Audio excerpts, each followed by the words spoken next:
3 leçons qui vont immédiatement changer ta vie. Ce qui trouble les hommes, ce ne sont pas les choses, mais les jugements qu'ils portent sur ces choses. Épictète. Nous vivons tous des épreuves, perte d'un emploi, séparation, imprévus financiers, personne n'est épargné. Mais pourquoi certaines personnes semblent traverser ces tempêtes avec une sérénité inébranlable, tandis que d'autres s'effondrent? La réponse se trouve dans une philosophie vieille de plus de 2000 ans, le stoïcisme. Cette philosophie a guidé des figures historiques comme Marc Aurèle, Sénèque ou Épictète. Aujourd'hui, elle est plus pertinente que jamais. Et dans cette vidéo, je vais partager avec toi 3 principes fondamentaux du stoïcisme qui, une fois appliqués, peuvent transformer ta manière de voir la vie et t'aider à surmonter n'importe quelle difficulté. Première leçon, la dichotomie du contrôle. Marc Aurèle, empereur de Rome, a gouverné dans l'une des périodes les plus troublées de l'histoire. Guerre, famine, trahison, catastrophes naturelles, il aurait pu être submergé par l'anxiété et la peur. Mais il a choisi une autre voie. Dans ses écrits, il a consigné une idée simple mais puissante. Nous ne contrôlons pas tout, mais nous contrôlons notre manière d'y réagir. Prenons un exemple concret.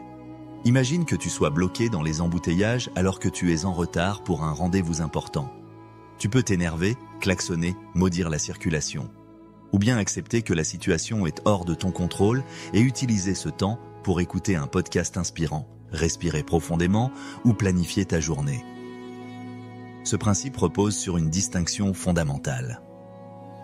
D'un côté, ce qui dépend de toi, tes pensées, tes actions, tes décisions.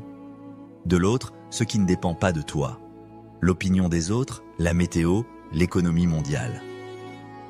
Trop souvent, nous consacrons notre énergie à vouloir changer ce qui ne peut pas l'être, au lieu de concentrer nos efforts sur ce qui est réellement entre nos mains. Un exercice simple, chaque fois que tu ressens du stress ou de la frustration, demande-toi si ce qui te dérange est sous ton contrôle. Si la réponse est non, accepte et avance. Si la réponse est oui, agis. Marc Aurèle appliquait ce principe à toutes les épreuves qu'il traversait.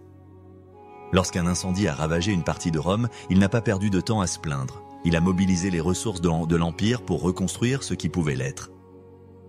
Et toi, comment peux-tu appliquer ce principe dès aujourd'hui dans ta vie? Deuxième leçon, se préparer au pire. Dans une petite ville de la Grèce antique, un fermier nommé Lycomède observait ses voisins préparer leur culture en suivant aveuglément les prévisions de l'oracle. Il prévoyait une belle saison, sans grande tempête. Confiants, ils plantaient leurs meilleures graines sans prendre de précautions. Mais Lycomède pensait différemment.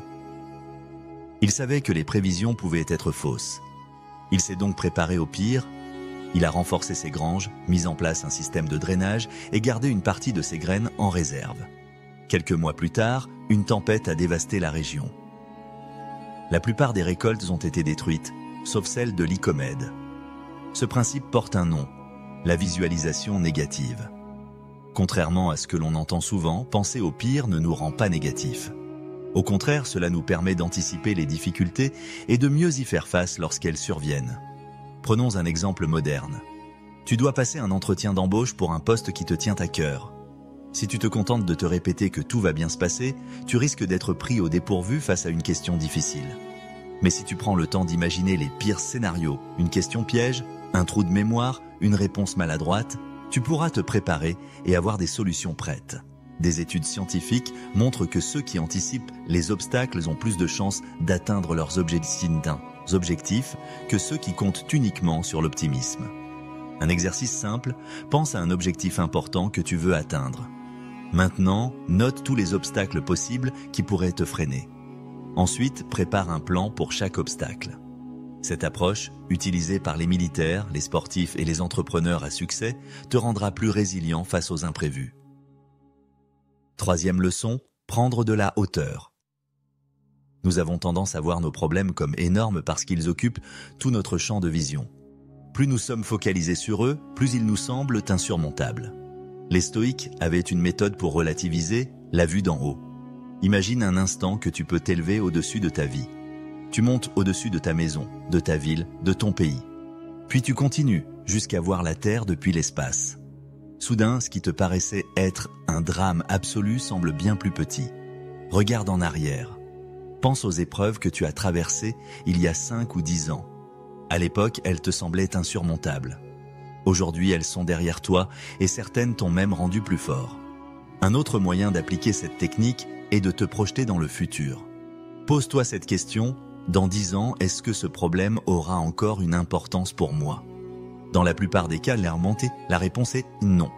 L'histoire regorge de personnalités qui ont appliqué ce principe pour traverser des périodes difficiles. Nelson Mandela a passé 27 ans en prison. Il aurait pu être écrasé par la rancune et le désespoir. Mais il a choisi de prendre du recul, de voir au-delà de sa situation immédiate et de préparer son avenir. Appliquer cette technique dans ta vie quotidienne t'aidera à relativiser les difficultés et à prendre des décisions avec une vision plus claire. Conclusion: deviens inarrêtable. 3 principes stoïques qui peuvent transformer ta vie dès aujourd'hui. Focalise-toi sur ce que tu contrôles et libère-toi de l'inutile. 2. Anticipe les obstacles et prépare-toi au pire pour mieux rebondir. 3. Prends du recul, élève-toi au-dessus des problèmes et réalise qu'ils sont souvent plus petits qu'ils ne le semblent. Le stoïcisme n'est pas une philosophie dépassée. C'est une méthode de vie, une manière de penser qui permet d'affronter le chaos du monde moderne avec calme et force. Et maintenant, prends un instant pour réfléchir. Quelles leçons vas-tu appliquer dès aujourd'hui? Si cette vidéo t'a aidé, continue d'explorer ces principes et mets-les en pratique. Parce qu'au final, c'est dans l'action que se trouve la véritable transformation.